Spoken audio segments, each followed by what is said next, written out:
Hi friends, అందరికీ నమస్కారం. అంజలి కథలకి స్వాగతం. ఈరోజు ధారావాహిక కథ విచిత్ర కవలలు చెప్పుకుందాం. కొన్ని వేల సంవత్సరాల క్రితం శ్రావస్తి నగరాన్ని దానశీలుడనే రాజు పరిపాలిస్తూ ఉండేవాడు. ఆ చుట్టుపక్కల రాజులందరిలోకి దానశీలుడే గొప్ప. ఏమంటే లక్షల కొలది సైన్యం ఉంది. దాసదాసీ జనాలకు లెక్కలేదు. ఇక ఆ రాజు ధనాగారం రత్నాలు, మొహరీలు, వజ్రాలు, వైఢూర్యాలు మొదలైన అన్ని రకాల వెలలేని మణులతోనూ వెండి, బంగారు ధనరాశులతోనూ నిండి ఉండేది. అన్నిటినీ మించిన అదృష్టం అనుకూలవతి అపురూప సౌందర్య రాశి అయిన కాంతిరేఖ రాజుకు రాణి కావటమే. మరో గొప్ప విషయం ఏమిటి అంటే ఇంత ఐశ్వర్యంతో తులతూగుతున్న ఆ రాజుకి ఏ కొసాన గర్వం అనేది లేదు. బీదసాదలంటే రాజుకి ఎంతో దయ, దైవభక్తి కూడా అపారం. ఇక ఆయన చేసే దాన ధర్మాలకు అంతే లేదు. దేహి అని వచ్చిన వాడికి లేదు అనకుండా ఏదో ఒకటి ఇచ్చి పంపేవాడు. ఆ కారణం చేతనే రాజు దానశీలుడు అనే తన పేరు సార్థకపరుచుకున్నాడు. ఇలా ఉండగా కొన్నాళ్లకు ఒక పెద్ద అవాంతరం వచ్చింది. ఎంతో ఆరోగ్యంగా తిని తిరుగుతున్న రాణి కాంతిరేఖ ఉన్నట్టుండి హఠాత్తుగా చనిపోయింది. రాజు కంటికి మింటికి ఏకధారగా ఏడ్చాడు. ప్రజల దుఃఖానికి అంతే లేదు.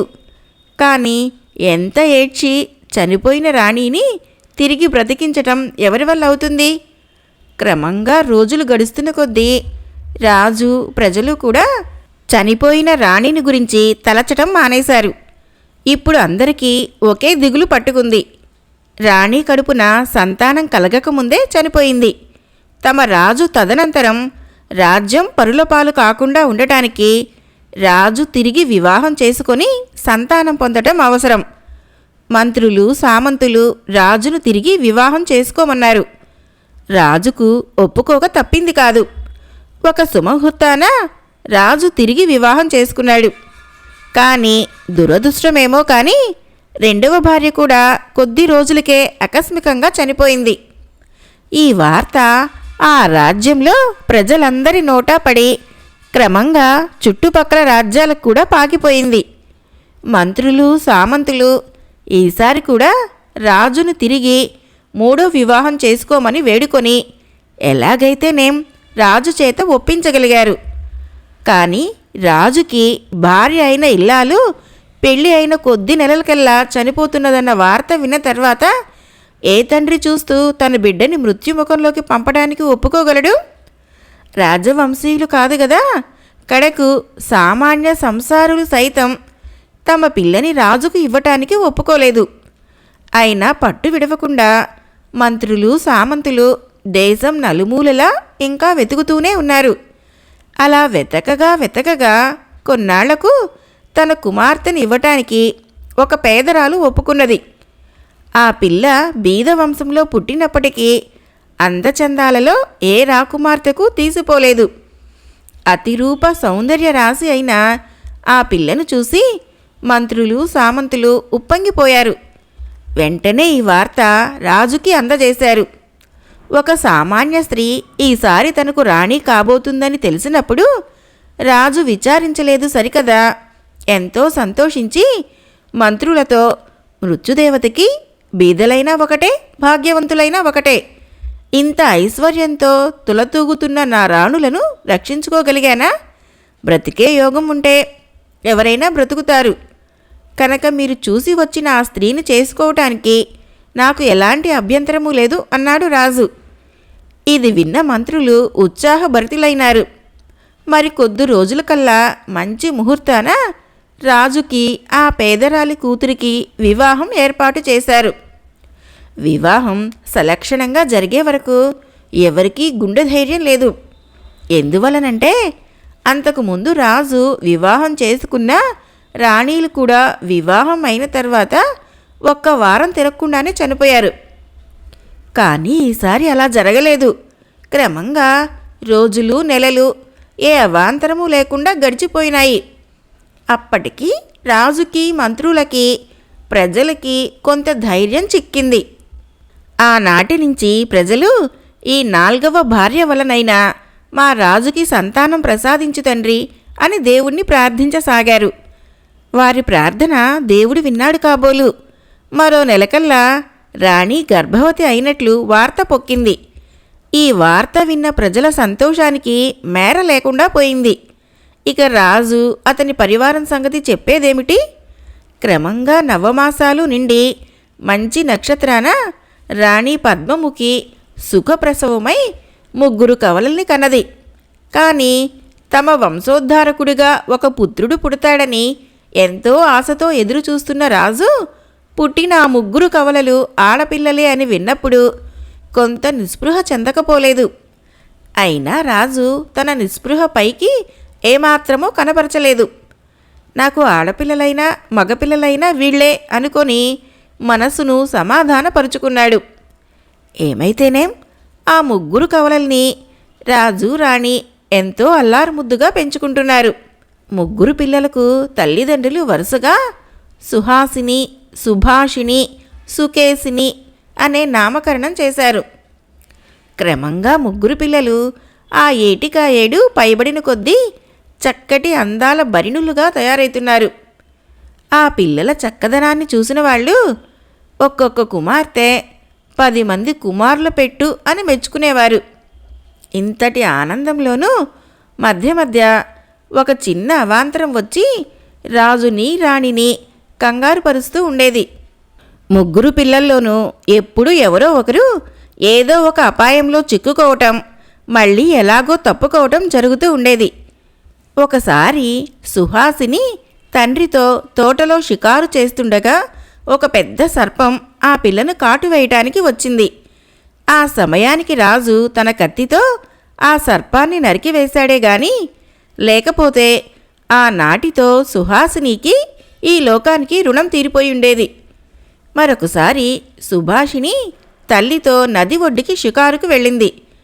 అంతవరకు ప్రశాంతంగా ఉన్న నది ఒక్కసారిగా పొంగి ఒడ్డున నులుచున్న సుభాషిని లోపలికి ఈడ్చుకుపోసాగింది.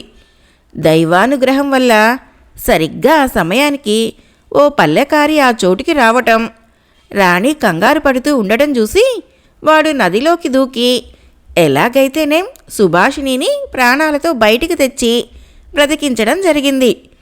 ఆ పల్లెకారే అటు రాకపోతే ఆ నాటితో సుభాషిని నదీ గర్భంలో కలిసిపోయి ఉండేది.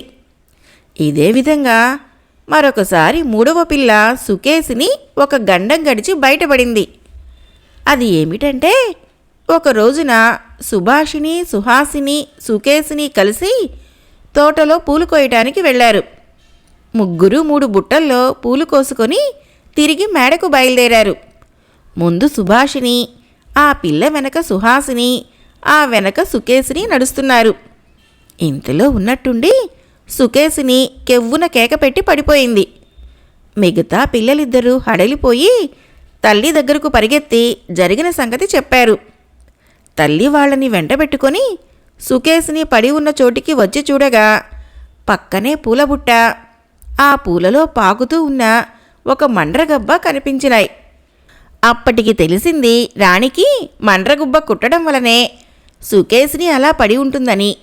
దానిని చంపి ఆమె వెంటనే పిల్లని ఎత్తుకొని మేడకు తిరిగి వచ్చింది. ఆస్థాన వైద్యుడికి కబురంపగా ఆయన వచ్చి ఏదో మందు వేశాడు. కొంతసేపటికి తిరిగి సుకేసిని లేచి మాట్లాడసాగింది. ఇలా లేక లేక తమకు కలిగిన ఈ 3 పిల్లలలో ఎప్పుడూ ఎవరో ఒకరికి ఏదో ఒక గండం రావటం చూసేసరికి రాజు మనస్సు పరిపరి విధాలా పోయింది. ఆయన తహతహలాడిపోయాడు. ఉండబట్టలేక ఒక రోజున జ్యోతిష్కుణ్ణి పిలిపించి తన 3 కుమార్తెల జాతకాలు చూపించాడు. జ్యోతిష్కుడు చాలాసేపు దీర్ఘంగా ఆలోచించి తర్వాత ఏమీ చెప్పకుండా ఊరుకునేసరికి రాజు ఆరాటం మరింత హెచ్చింది. ఏదో అనుమానిస్తున్నట్లున్నారే, ఉన్నదున్నట్టు చెప్పండి, నిజం వెల్లడిస్తారనే ఉద్దేశంతోనే మిమ్మల్ని రప్పించాను అంటూ ఆప్యాయతతో జ్యోతిష్కుడి భుజం తట్టాడు. అప్పుడు జ్యోతిష్కుడు ఇలా చెప్పాడు: ఈ పిల్లలు చాలా అందచందాలతో వెలిగిపోతూ ఉంటారు. ఆనాటి కానాటికి వారి అందం వృద్ధి పొందుతుందే గాని తీసిపోదు. కానీ విచారించవలసిన విషయం ఏమిటంటే వీరి ఈ అపురూప సౌందర్యమే వీరికి శత్రువవుతున్నది.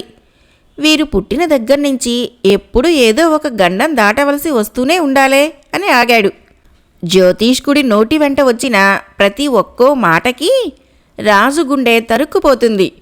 ఆయన కంటి వెంట ఏకధారగా కన్నీరు కారటం చూసి జ్యోతిష్కుడు మధ్యలో ఆగాడు. కాని రాజు ఎంత కష్టానికైనా ఓర్చుకొని జాతకంలోని నిజానిజాలు తెలపవలసిందిగా పట్టుబట్టాడు.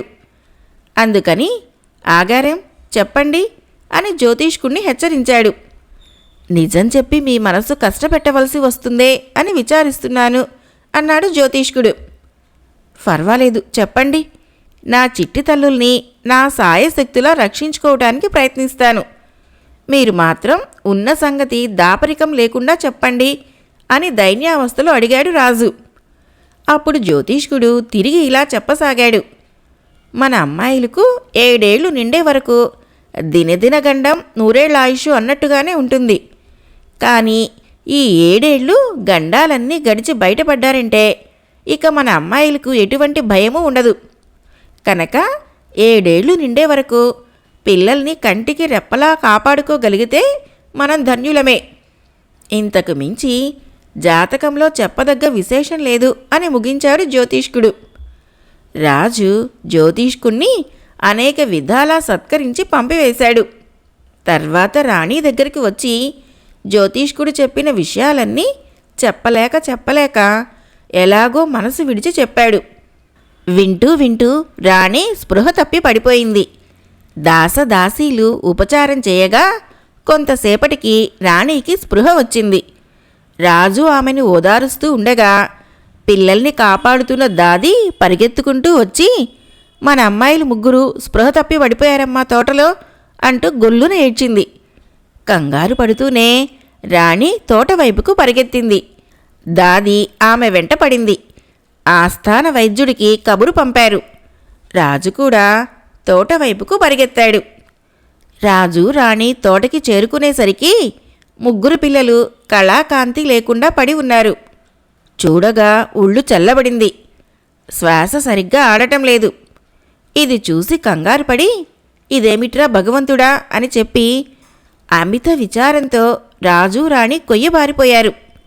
మరికొద్దిసేపటికి ఆస్థాన వైద్యుడు వచ్చి రాజు భుజం తట్టే వరకు వారు ఈ ప్రపంచంలోనే లేరు. అప్పుడు ఆస్థాన వైద్యుడు ఆ చుట్టుపక్కల పరికించాడు. పిల్లలు పడి ఉన్న చోటికి కొంచెం దూరంలో ఒక పండు కనిపించింది. పండుపైన అక్కడక్కడ పన్ను దిగబడిన ఘాట్లు కనిపించాయి. ఆస్థాన వైద్యుడు ఆ పండు తీసుకొని వాసన చూసి, ఓహో ఇదా సంగతి, ఇది విషపు పండు, దీనిని కొరకటం వలనే పిల్లలు ఇలా పడిపోయారు అని వెంటనే ఏదో మందు పిల్లలకి వాసన చూపించాడు. అలా చూపటం వల్ల ఆకస్మిక ప్రమాదం ఏమీ కలగకుండా ఆ పిల్లలు అదే స్థితిలో నిలిచి ఉన్నారు. తర్వాత ఆ పండును దాదీకి చూపుతూ, ఈ పండు ఎక్కడిదో నీకు తెలుసా అని అడిగాడు. అందుకు బదులుగా దాది ఇలా చెప్పసాగింది. మామూలు ప్రకారం అమ్మాయిల్ని షికారుకని వెంటబెట్టుకు వచ్చానండి. కొంతసేపు అలా తిప్పి చివరికి ఈ చెట్టు కిందకి వచ్చి కూర్చున్నామండి. ఇంతలోనే అమ్మాయిలు దాహంగా ఉంది, నీళ్లు తెమ్మని అడిగారండి. నేను నీళ్లు తీసుకొని తిరిగి వచ్చేటంతలో పెద్దమ్మాయి చిన్నమ్మాయి అప్పటికే స్పృహ తప్పి పడిపోయి ఉన్నారండి. నేను సరిగ్గా వాళ్ళ దగ్గరికి వచ్చే వేళకి బుల్లి అమ్మాయి గారు ఈ పండు కొరుకుతున్నారండి. ఏమిటా ఈ పండు అని నేను చూసేంతలోగా బుల్లమ్మాయి కూడా స్పృహ తప్పి పడిపోయారండి. ఇంతకు మించి మరి నాకేమీ తెలియదండి అని చెప్పి ఆగింది. ఆస్థాన వైద్యుడు తల ఎత్తి ఒక్కసారి చెట్టుపైకి చూసేసరికి దానిపైన ఒక గద్ద కనిపించింది. అదుగో ఆ పాపిష్టి పక్షే ఈ పండు పడేసి ఉంటుంది. ఇంకా చూస్తారేం, చంపండి దాన్ని అని అరిచాడు. అక్కడ చేరిన వారందరిలో ఒకడు తన బాణంతో ఆ గద్దని కొట్టబోయేసరికి అది రివ్వున ఎగిరి మరి కనపడకుండా పోయింది. ఈలోగా ఆస్థాన వైద్యుడు ఇచ్చిన ఔషధం పనిచేసి పిల్లలు 3 కదలసాగారు. అప్పటికి గాని అక్కడ చేరిన వారికెవరికీ ప్రాణాలు కుదుటపడలేదు. తర్వాత ముగ్గురు పిల్లల్ని తీసుకొని ఆస్థాన వైద్యునితో సహా రాజు రాణి తమ మేడ చేరుకున్నారు. తిరిగి ఆస్థాన వైద్యుడు మరో ఔషధం ఇచ్చాడు. మరికొంతసేపటికల్లా పిల్లలు ముగ్గురూ లేచి కూర్చున్నారు. ఇంత జరిగినా ఆ పిల్లలు కొంచెం కూడా అలసినట్లు కనిపించలేదు. యథాప్రకారం కళకళలాడుతూనే ఉన్నారు. పిల్లలు కళకళలాడుతూ ఉండటం చూసి రాజు రాణి ఆస్థాన వైద్యుడు కూడా ఎంతో సంతోషించారు. ఈ ప్రమాదం జరిగిన నాటికి పిల్లలు 4 ఏళ్ల వాళ్ళు. జ్యోతిష్కుడు చెప్పిన ప్రకారం ఇంకా 3 ఏళ్ల వరకు వాళ్ళకి దినదిన గండమే అని రాజు నిశ్చయించుకున్నాడు. ఈ 3 ఏళ్ళు వాళ్ళకి ఏ ఆపద రాకుండా కాపాడటం ఎలాగా అని ఇప్పుడు తీవ్రంగా ఆలోచించసాగాడు. ఒకనాడు రాజు ఒంటరిగా తోటలో షికారు చేస్తూ ఉండగా ఒకచోట ఒక బండరాయి కనిపించింది. ఆ బండపైన భూగృహం అని వ్రాసి ఉండటం కనిపించేసరికి రాజు ఆ బండని తొలగించి చూశాడు. లోపలికి మెట్లు కనిపించాయి. రాజు ఒక్కొక్క మెట్టే దిగిపోయి ఒక పెద్ద మహలు చేరుకున్నాడు. ఆ మహలు ఎవరు ఎప్పుడు ఎందుకు కట్టించారో రాజుకు తెలియదు. దాని గోడలన్నీ పాలరాతితో చెక్కబడి ఉన్నాయి. నేల అంతా పచ్చలతో తాపడం చేసి ఉన్నది. అనేక రకాల వింతలతో విలువైన వస్తువులతో ఆ మహల్ను ఎవరో గొప్ప ప్రభువు కట్టించినట్లుగా ఉన్నది. రాజు ఆ మహలు అంతటా వింతగా చూసి తిరిగి వచ్చిన దారిలోనే పైన తోటలోకి చేరుకున్నాడు. బండను మళ్ళీ యథాప్రకారంగా ఉంచి అక్కడ ఆ బండ ఉన్నట్లు తనకు తప్ప మరెవరికీ తెలియకుండా ఉండేటందుకు గాను అక్షరాలు వ్రాసి ఉన్నవైపు లోపలికి మూసి అప్పటికీ మనసుకు తృప్తి కలగక ఆ చుట్టుపక్కల ఉన్న ఆకు అలము తెచ్చి కంటికి కనిపించకుండా బండ కప్పివేశాడు. తర్వాత రాజు మేడకు తిరిగి వచ్చాడు. కానీ తను తోటలో చూసిన భూగృహం గురించి రాణికి కూడా చెప్పలేదు. ఎందువలనంటే భూగృహ రహస్యం తనకి తప్ప మరో పురుగు కూడా తెలియకూడదని రాజుకి ఆరాటం పట్టుకున్నది. ఇప్పుడు ఇటువంటి రహస్య గృహం తలవని తలంపుగా కంటపడింది కనుక ఇక తన కుమార్తెలకు ఆపదలు రాకుండా చూడటానికి చేయవలసిన ఏర్పాట్ల గురించే తన దృష్టి అంతా కేంద్రీకరించాడు. మొట్టమొదట రాజు ఒక 100 మందికి 3 ఏళ్ల పాటు సరిపడేంత ఆహార సామాగ్రి అవి నమ్మకమైన సేవకుల సహాయంతో భూగృహంలోకి చేర్పించాడు. ఆ సేవకులని తిరిగి బయటికి రానివ్వకుండా అందులోనే బంధించి తాను మాత్రం తిరిగి మేడకు రోజులాగానే చేరుకున్నాడు. ఆ తర్వాత 3 దాసీలతో సహా తన 3 కుమార్తెలను వెంటబెట్టుకొని తోటలోకి వెళ్ళాడు. రాజు షికారుకు తీసుకువెళ్తున్నాడు అనుకున్నది రాణి. తోటలోకి చేరుకోగానే రాజు సరాసరి భూగృహ ద్వారం వద్దకు వెళ్ళి అక్కడి ఆకులు అలము అవతలికి విసిరేసి దాని కింద ఉండే బండను తొలగించాడు. దాసీలు ఒక్కసారిగా ఆశ్చర్యపోయి రాజు ఇంకా ఏమి చేస్తాడో అని ఆత్రంతో చూస్తున్నారు. రాజు ముందు దాసీలను పిల్లలతో సహా మెట్లు దిగి లోపలికి ప్రవేశించమని, వాళ్ళ వెనకనే తను లోపలికి వెళ్ళి వెంటనే ఎవ్వరికూ తెలియకుండా బండతో తిరిగి ద్వారం మూసివేశాడు. ఒక్కొక్క మెట్టు దిగుతున్న కొద్దీ దాసీలకు భయం జాస్తి కాసాగింది. రాజు తమని తన పిల్లల్ని ఇలా ఎక్కడికి ఎందుకు తీసుకుపోతున్నాడో వాళ్ళకి అర్థం కాలేదు. పోనీ అడిగి తెలుసుకుందామంటే రాజుని ప్రశ్నించేందుకు వాళ్ళకి ధైర్యం చాలలేదు. అందుచేత ప్రాణాలు అరచేతుల్లో పట్టుకొని అలా దిగుతూ పోయి చివరికి మహల్ని చేరుకున్నారు. అంతకుముందే రాజు అక్కడ బంధించి ఉంచిన సేవకుల్ని చూసేసరికి దాసీలకు కొంత ధైర్యం కలిగింది. ఇదంతా రాజు ఏదో ముందు ఆలోచనతోనే ఏర్పాటు చేశాడని తెలిసి అప్పటికి స్థిమితపడింది వాళ్ళకి. ఆ తర్వాత రాజు అక్కడ ఉన్న 100 మంది నౌకర్లకు ఆ 3 దాసీలకు తన 3 పిల్లల్ని వప్పగిస్తూ ఇలా చెప్పాడు. ఈ నా చిట్టు తల్లులు 3 నాకు లేక లేక కలిగిన సంతానమని మీ అందరికీ తెలుసు కదా. వాళ్ళకి ఇప్పుడు 4వ ఏడు.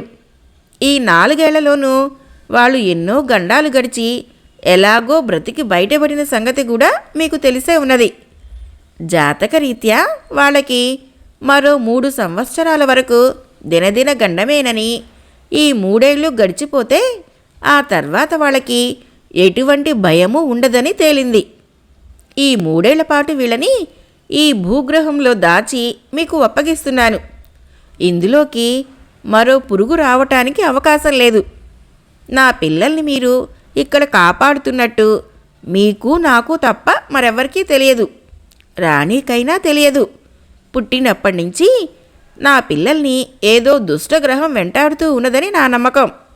వాళ్ళు ఈ భూగృహంలో ఉన్నట్లయితే ఆ శనిగ్రహానికి ఏమాత్రం తెలిసినా ఎలానో వీళ్ళని తన పొట్ట పెట్టుకుంటుంది. కనుక ఈ విషయం బయటికి పొక్కకుండా చాలా జాగ్రత్తగా ఉండటం మీ అందరి విధి. వీళ్ళు ఇక్కడ ఉంటున్నట్టు పిట్టకైనా తెలిసింది అంటే అది నా వల్లన్నా కావాలి, లేదా మీ వల్లన్నా కావాలి. నేను మాత్రం ఈ 3 సంవత్సరాలు ఈ విషయం ఎత్తనే ఎత్తను. అలాగే మీరు జాగ్రత్తతో ఉండి నాకు సాయపడాలి. అందుకు భిన్నంగా జరిగింది అంటే జాగ్రత్త. అలా కాక నమ్మకంగా నా తల్లుల్ని కాపాడారంటే గడువు తీరిన తర్వాత మీరు కని విని ఎరుగని గొప్ప బహుమతులు ఇస్తాను. మీకు ఈ 3 ఏళ్ల పాటు కావలసిన ఆహార పదార్థాలు అవి అన్నీ ఇక్కడే ఉన్నాయి. కనుక ఇంతకుముందు నా మేడలో ఉండగా నా తల్లులు ఎలా సుఖంగా ఉండేవారో ఇప్పుడు అలాగే ఏ కొరత లేకుండా ఉండవచ్చు. నా చిట్టి తల్లులకి మరేదైనా అవసరమని మిమ్మల్ని అడిగితే నాతో చెప్పండి. వెంటనే సమకూరుస్తాను. ఎప్పటికప్పుడు వచ్చి మీ అందరి క్షేమం కనుక్కుంటూనే ఉంటాను. మరి ఇక నేను వెళ్ళిరానా అని అడిగాడు రాజు. ఇది వింటున్న ఆ 100 మంది సేవకులు, 3 దాసీలు మొట్టమొదట భయంతో తెల్లబోయి చూసినా రాజు ఈ సందర్భంలో చెప్పదలిచిన సంగతులన్నీ చెప్పి ముగించేసరికి వారందరూ ఎంతో సంతోషించారు. మొదట మమ్మల్ని ఈ భూగృహంలోకి ఎందుకు తెచ్చారో అర్థం కాక మేము ఎంతో భయపడ్డాము. కానీ ఇప్పుడు నిజం తెలుసుకున్నాము. కనుక మాకు ఏ విధమైన చింత లేదు. అమ్మాయిలను కంటికి రెప్పలా కాపాడవలననే విషయం మీరు ప్రత్యేకించి ఇంత దూరం మాకు చెప్పవలనా? అది మా విధి, మా ధర్మం. మేము తప్పక నెరవేర్చుకుంటాము. మీరు నిశ్చింతగా ఉండండి. కానీ మా సందేహమల్లా ఒకటే, అమ్మాయిలను ఇక్కడ దాచినట్లు రాణివారికి కూడా తెలియదంటరే. మరి ఇప్పుడు మీరు ఒంటరిగా మేడకపోతే రాణిగారు అమ్మాయిలు ఏమైనారని అడగరా అన్నారు. అదంతా నేను చూసుకుంటాను. మీరు వీళ్ల విషయమై జాగ్రత్త పడండి అని చెప్పి రాజు తిరిగి తన మేడకు బయలుదేరాడు. ఇక అక్కడ రాణి సంగతి ఎలా ఉందో చూడండి. పిల్లల్ని షికారుకని తీసుకువెళ్ళిన రాజు అప్పటికి ఎంతోసేపు అయినా కూడా తిరిగి రాకపోయేసరికి మళ్ళీ ఏం ప్రమాదం వచ్చి పడిందో అని కంగారు పడుతూ ఎప్పుడెప్పుడు వస్తారా అని రాణి ఎదురు చూస్తూ ఉన్నది. ఇంతలో రాజు పెద్ద పెట్టున ఏడుస్తూ అక్కడికి చేరుకున్నాడు. షికారుకని పిల్లల్ని వెంటబెట్టుకుని వెళ్ళిన రాజు వాళ్ళు లేకుండా ఒక్కడే తిరిగి రావటం, పైగా ఏడుస్తూ రావటం చూడగానే మనస్థైర్యం తప్పి రాణి మొదలు నరికిన చెట్టులాగా కూలిపోయింది. విచిత్ర కవలలు మొదటి భాగం సమాప్తం. రేపు 2వ భాగం చెప్పుకుందాం. ఫ్రెండ్స్, నా కథలు నచ్చినట్లయితే మన ఛానల్ని సబ్స్క్రైబ్ చేయండి, లైక్ చేయండి, షేర్ చేయండి, మంచి కామెంట్ చేయండి. Thank you.